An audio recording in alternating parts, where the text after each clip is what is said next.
All right. As we get started here, I just want to address the Dave Merritt situation quickly, and I'll leave it at that when we're done with it. But just for regards to his family and the situation, so we have been in touch with David. We understand the situation. We've looked into it, and we'll continue to get word back from as I go through the investigation of it. But David's home with his family. So, and then the other part of this would be Derek Johnson going into the Chiefs Hall of Fame. We're very excited to have him a part of that. Well deserved, and just a quick shout out to him on that. Other than that, we're going to talk about the players, and that's what we'll start with. Mansour Delane from LSU, cornerback. We ended up trading up for him. We thought that was important. I know a lot of the mock drafts and that had us taking him at that spot, the 9th spot, and then people above us we also knew were interested in corners, so we felt like we needed to go up and snag him. Very similar to what we did with McDuffie when you really look at it. And I think he'll come in and contribute. But like all the guys, they've got to earn their spot on the team and so on. But he'll definitely have an opportunity to do that. And he's a heck of a player, heck of a kid. I think when you have a chance to talk to him, if you already haven't, he's a good kid. Tremendous amount of energy, great ball skills, great feet, good size, and good speed on top of all that. So, and then with the 29th pick, we ended up taking Peter Woods from Clemson. This is a kid we had our eye on right from the beginning. He's a defensive tackle. He's got great athletic ability. I think when you watch him, his highlights, you'll see that. Just tremendous athlete, whether it's in the pass game or the run game. Great feet, great hands with his escapability with his hands on sheds, and he's also a great kid. So both these guys are great kids and hard workers and so on. So I think they'll be nice additions to the football team. Well, that time's yours. Coach, you mentioned trading up like you did with McDuffie. Do you see some similarities in the traits and the skill set that Mansour has too? Yeah, so he's a little bit bigger. Mansour is a little bit taller. But both of them are physical guys. And, McDuff proved that he can do it at this level. This kid's coming in, he's got to do that part. But their traits in college look similar. The quick feet, the plant and drive, with eliminating excess steps, being able to play man coverage, getting up on you and pressing you. Ball skills. Anyways, Andy, so I guess yes, Matt. I know you don't want to ask a rookie to come in and be sort of a cultural presence right away, but I mean, you put strong premium on that. How much do you see him as being that sort of guy that can offer the leadership but also fit that way? Yeah, I think he'll spend, like most rookies, he'll spend most of his time just trying to get in the starting lineup and going, working on the defense. And what Spags is, demands out of those guys. So I think they'll be, and we've got other guys that can do the leadership part. But he has that ability, yes. He's a good kid that has good leadership ability. But they're out there on an island away from everybody.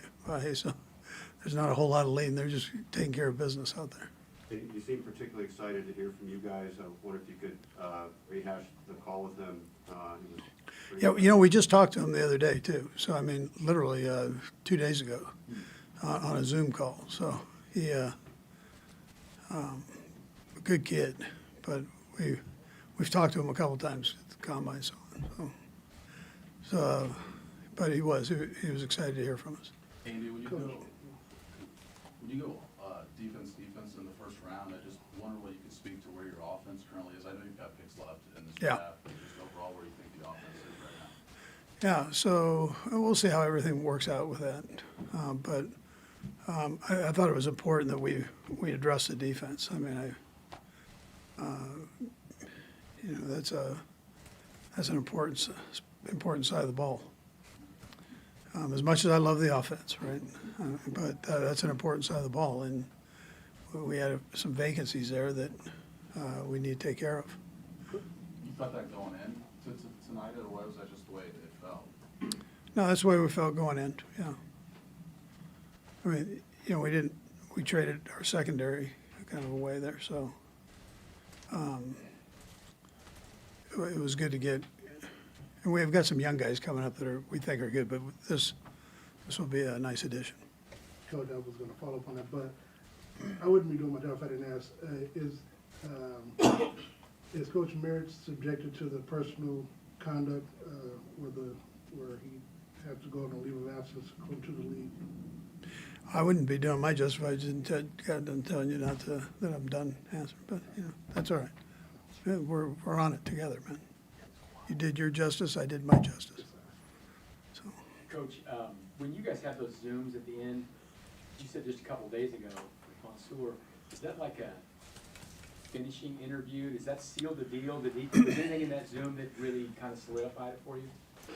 no, I mean, what you can tell, we've put them through on the interview, twofold scheme evaluation of what they know. So we're going to ask them about what he did in college and show them tape of that on the Zoom. And then we're going to teach them a couple of things we do, and then have them spit it back to us and see what kind of retention he has. And, and then the tape is you're looking at tape and workouts and all that stuff other than that part. But, so it's part of the evaluation. His just happened to be late. Now, he had 1 million of these things. The kid did. So you have to fit those into their schedules. So between the travel that he was making and then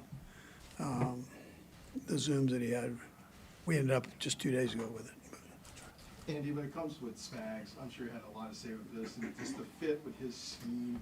Just what was that evaluation process like then? How do you identify these two particular guys? Because kind of like what you did with Gelati and Omar and Lot, how do you particularly get these two guys together? Yeah, so, and this is where Brett comes in, because he does a phenomenal job of including the coaches in the evaluation part as part of it. So you get an idea how the coaches feel that they'd fit in the scheme. The scouts go out and gather players, and they keep scheme in mind, but they're looking for good players in general, and that are good people and citizens and all this stuff. So, but the coaches look at these guys and then they rank them. And that's what Brett wants done. So they give them a ranking, and then Brett kind of fits it into his formula of his guys and their evaluation. So the coaches like both these guys. Spags, he was big on the corner. He liked him a lot. So it was Christmas for him. Coach, how's his ability in the open field in terms of tackling? It looks like he's a very good physical player in press man coverage, but what's he You like? know what, Nate, he was a wrestler. He was a wrestler growing up. His dad threw him in when he was a kid, and he wrestled all his way through. So he's kind of got that, he kind of knows how to get down there and get dirty, and thought he does that well. Takes good angles, which you don't learn in wrestling, but you do by playing. He does a nice job of that. How does Peter influence what you can do, how he may impact your defensive front, and the allure of being sort of an understudy to Chris Jones? Yeah, two different size guys, but both good athletes. So I think that's what he gives. He gives you that quickness. I'm not, you can say Aaron Donald-y type quick. Well, he's not Aaron Donald yet, right? That's a good challenge for him.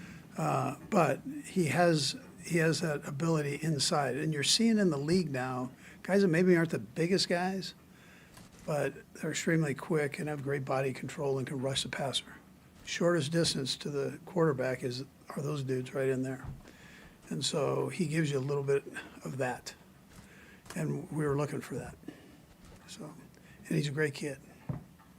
Coach, just talking to Mansour on the Zoom, seems like he doesn't lack confidence. Did you feel that way when you talked to him? How beneficial is that coming to the program? Yeah, you know this, but you don't want corners that don't have confidence. Right. If somebody's gonna be cocky, you want those guys to be cocky. But he's a confident guy. He believes in himself, but there's a humble side to him too, which I appreciated. You can get a little bit of that on those Zooms Yeah. because we grill them, and we're not showing them all good plays when he played. So any of these guys, we pull out a couple of their bad ones and show it to them. So we're not there to pump their egos up. We're there to what happened. So, and some guys handle that good and some don't. But he handled it and very upfront with it. I was wrong. I should have done this. You know, and get a good feel for him on those. So he gave you the same energy? When Great. you Oh showed yeah, him? yeah. Great energy. Yeah. Have you guys talked to him? Yeah. on Yeah. Zoom. Yeah. He I think that's what you're gonna get. Anything, any play specific or anything you remember about him sort of recapping or anything he said that was particularly interesting about one of those plays? Yeah, I thought he was humble with them. That's probably the best thing I can tell you. He wasn't afraid. There's guys that are confident, and then there are other ones that are. Anyways, he was confident, but he wasn't afraid to be critiqued, and he would come back with a solution to the problem, and in a humble way. So you didn't have that other edge. That as a coach, that's a tough thing to break. When you're with guys, if guys aren't coachable, you're probably not going to be coaching very long. So. Coach, was this Last two guys, we'll go Todd and then we'll go Matt. Go ahead, Todd. tornado warning during the draft? Was it first for you? Well, we were hoping you guys wouldn't show up. We're already here, so let's go back there. What did that affect you guys in the room? What did you guys have to do? Well, the draft room is right in the middle of the building. It's actually one of the tornado spots, shelter spots. So it worked out well. We all just went in there and did our thing. Last one, Matt. I was gonna ask the same thing, so I mean, you've been around long enough for tornadoes, I guess. Yeah, California guy like yourself? No, Shafe, it was like training camp when the lightning strikes come. We all have to clear. He was pacing the hallway. So he's got that. He was watching out for you guys. All right, thanks, Coach. All right. Thought of everything. Yeah, exactly.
All right, you guys ready? Well, super excited to add 2 new members to the Chiefs Kingdom. Ended up having a trade with Cleveland, traded up to 6 in exchange for 74 and 148 to select Mansour Delane. And then at 29, we selected defensive lineman Peter Woods from Clemson. Really excited about both prospects. And, with that, we'll take your questions. Right, can you go through the trade and what kind of made you think that was Yeah. a requisite to get him? Yeah, so obviously put a lot of time into kind of just understanding the landscape, and give credit to Mark Richards and our data analytics team. We've done so many predictive models, and almost every model that we ran, it kind of said that looking at the stack of players, we figured obviously Bailey and Reese would go, and then when we got into that stack of and we had identified Mansour Delane early on as a guy we wanted, and it just looked like the predictive model said that the Saints are going to be the biggest obstacle. And so when you kind of go through, I've been doing this for a few years now, and you start the process off where Cleveland made it obvious early on that they were going to be interested in trading, so we had some traction with Cleveland, and then as the days went on, it was clear the Redskins weren't going to do anything. And I know Mickey, if there's one guy that's more aggressive than me, it's Mickey, and he, I've had that experience where we're kind of eyeing the same guy, and when you try to call them when they're on the pick, it doesn't work out. So when you looked at their roster 2 years ago, they lost Paulson Adebo to the Giants, and then just this past off spring they lost Alontae Taylor. So they were down 2 corners. We lost our number 1 and number 2 corners, and so we just decided, and we had Mansour Delane as a top 5 guy on our board, and we just made a decision that if we got in striking distance, let's just go up there and not leave it to chance. We felt it would come down to us in New Orleans. We thought that there was a slight chance the Redskins could go Delane at 7. We kind of had them pegged in for Tate. And then once Tate left, just kind of solidified our decision to go up there. And if you want this guy, I've always said this, you do all this work and you put all this time into this, but you want a guy, you got to go find a way to get him. And again, when you look at the landscape, it was funny because we kind of had, like, when we're picking, it looks like it'll be Tyson, Delane, Downs, kind of in that stack. We kept going through it.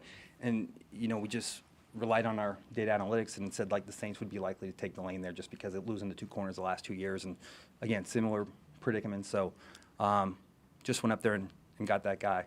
And it's funny because 3-4 weeks ago when we were going through the 30 visits, I bumped Steve and I said, we're going to bring our corner. And he's like, don't bring him in. Just don't bring him in.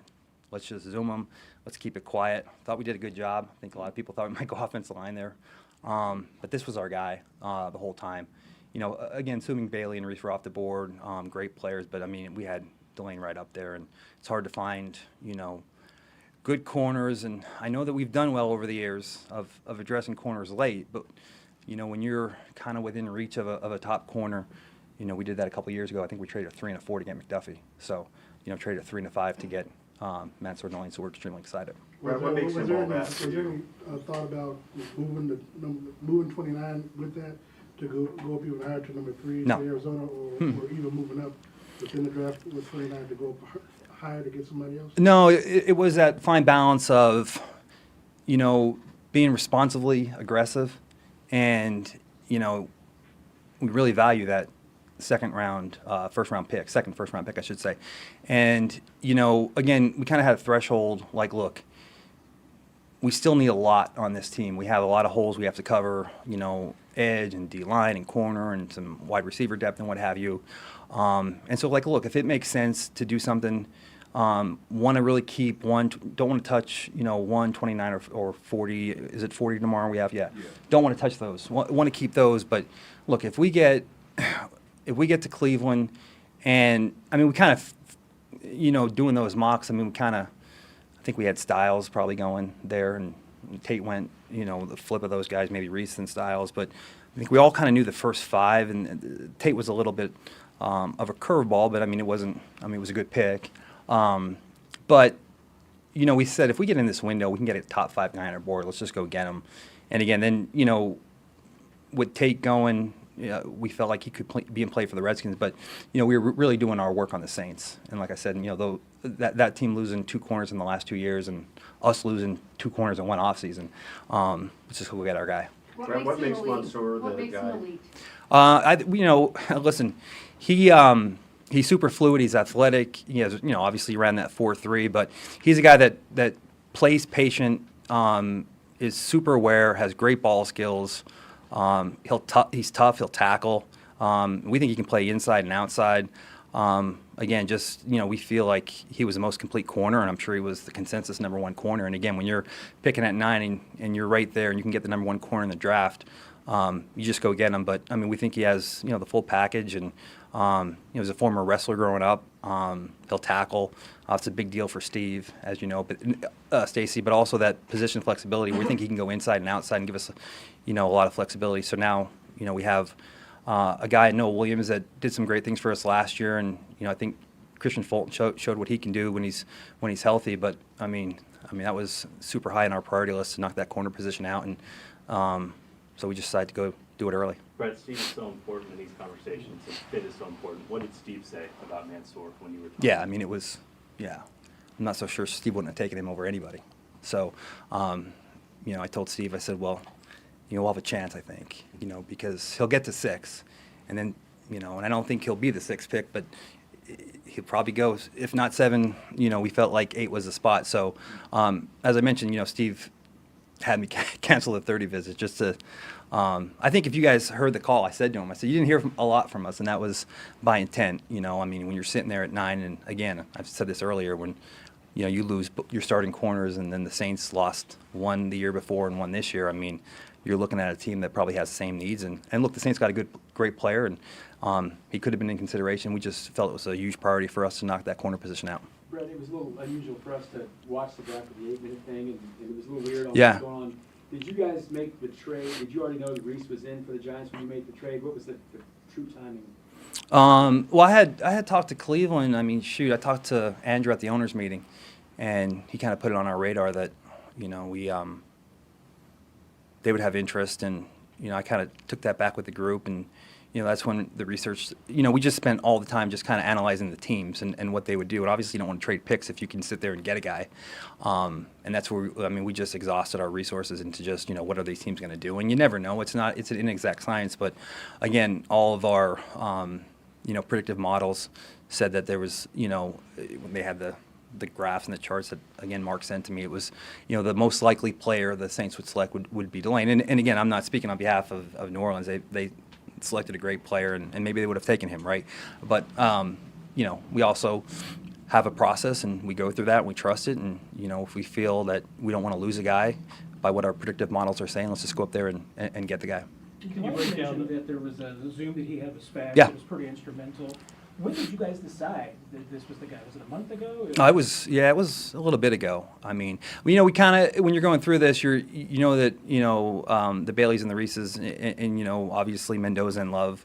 Let's just, nothing's for sure certain, but I think we're all pretty safe to say that those guys were going to be gone. So then we start looking at the pool of players and looking at the teams ahead of us, and then also knowing that, the Giants would probably go defense, but maybe a Styles and maybe a Downs, but we also, the bit of information we had was that Cleveland was going to trade, right? And then as the weeks go on, you realize that Washington won't.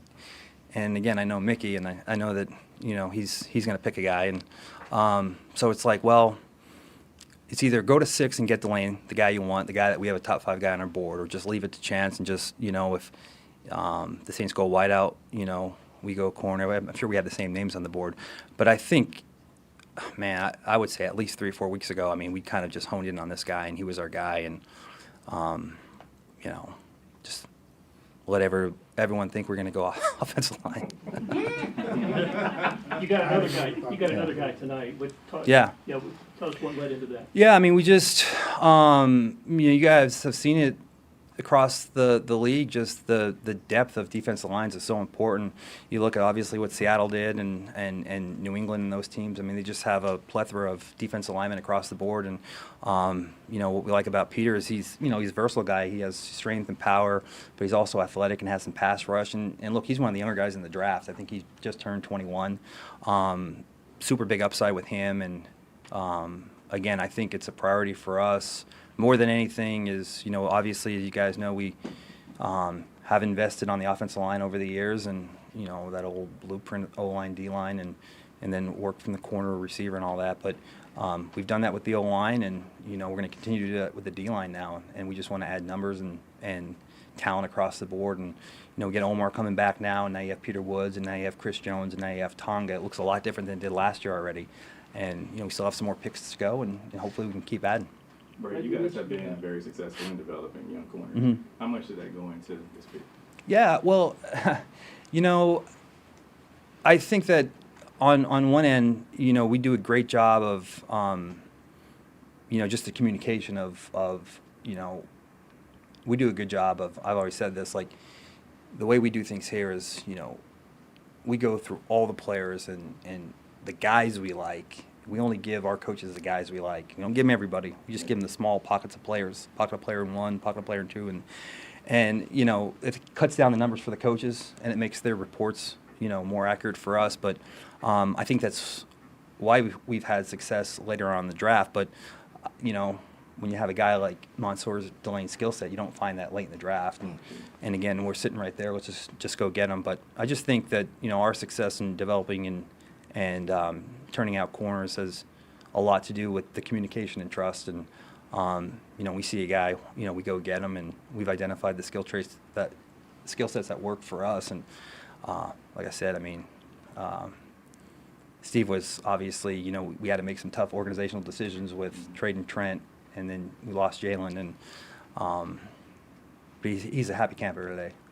He's super fired up, and this was, I'm glad that, we were excited about a guy, and Steve was excited about a guy, and glad we were able to get him one because we lost 3 of them, right? With Cook too, the safety. So it was big for us.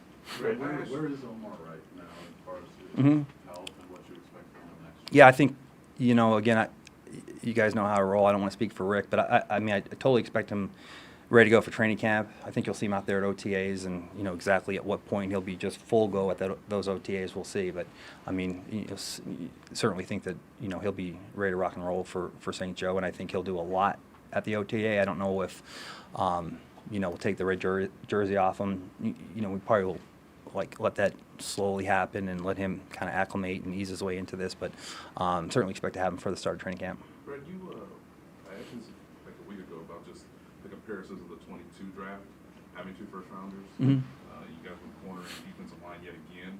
Just, do you see the similarities of what Massimore and Peter can do, similar from a character standpoint, more so than even just on the field of being able to contribute early on?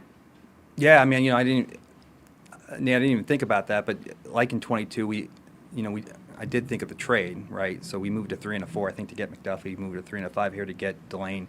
Added George, and now we add another interior defensive lineman. But I mean, those guys were impact players right out of the gate, and listen, we expect these guys to be impact players right out of the gate. I mean, that was one of the things too. There are a lot of guys out there that we think have a bright future, but we're kind of in that we want to get younger and we want to get deeper, but we also we don't want to redshirt guys and have these guys kind of just, we want these guys. We've identified 2 guys that we think can come in right away and help us. Does McDuffie trade up that you're talking about a couple times, does that make it easier to do one for Mansour in this particular scenario? See like something like that work out? Yeah, I think it does. I think we just, again, we just trust the board, and whether it be a Trent McDuffie or if it was a different player, I mean, if we have a chance to get one of those guys that we feel are true difference makers, we go up there and get it done. But and look, we've had success developing corners, but I mean, this is a different skill set here. This is really unique, and we'll have an opportunity to add a young guy that we think we can grow and develop. And some of those guys have done that, but we think Mansour is a little bit of a different type of player where again, I'm sure it was a consensus #1 corner across the board, so should be able to come out and help us right away. We'll go last couple, Tom, we'll go ahead. Not on the football field part, but we had a tornado warning, I guess. Was that interesting? It was. Draft room when you were, Yeah. you were getting close to your pick. What was that like there? Well, Brian Schaefer came in and had mentioned that we all had to go into I move a lot. I don't really like staying in the draft room. I actually like going to my office and letting the picks come off and just kind of think. And then when you go in, there's a ton of people and just like being by myself. But he had come in and said that there's a tornado warning and we actually all have to go into the draft room. And I said, look, there ain't nothing pulling this building down. I mean, this thing is like complete concrete here. We're going to be all right, I said. So, but it was a little different. But yeah, we certainly followed all the safety protocol for sure. Last one, Sam. Without revealing what your board looks like for tomorrow, just wonder if you can kind of see how you perceive maybe the first 10 picks shaping out. Yeah, I mean, we'll go up there and I'll go up there now and huddle up with my staff. But I mean, I think you guys kind of know the direction we're in. I mean, we're going to continue to add to the defensive line, and if we can, get some more edge help for sure. But I mean, again, we're not going to shy away from offensive linemen, defensive linemen, and there's some talented receivers on the board. So it's, don't like being in this position. Hopefully we're not in this position again, but it is a lot better to come back tomorrow and be picking right out of the gate again. I mean, we're typically used to waiting and seeing a handful of guys that we know are never going to be there. So this is a little bit more exciting for us. And it happened fast tonight. I don't know if you guys felt the same way, but I mean, tonight flew by, so tomorrow will be even quicker. So spend a lot of time tonight, and then we'll huddle up again tomorrow and kind of put our board together, and we'll have 8 names and, hopefully add another talented player to our roster. Was that just baiting us again to think offensive? No, it's all on the table now. I just, but yeah. Yep. All right, thanks, guys. Yep.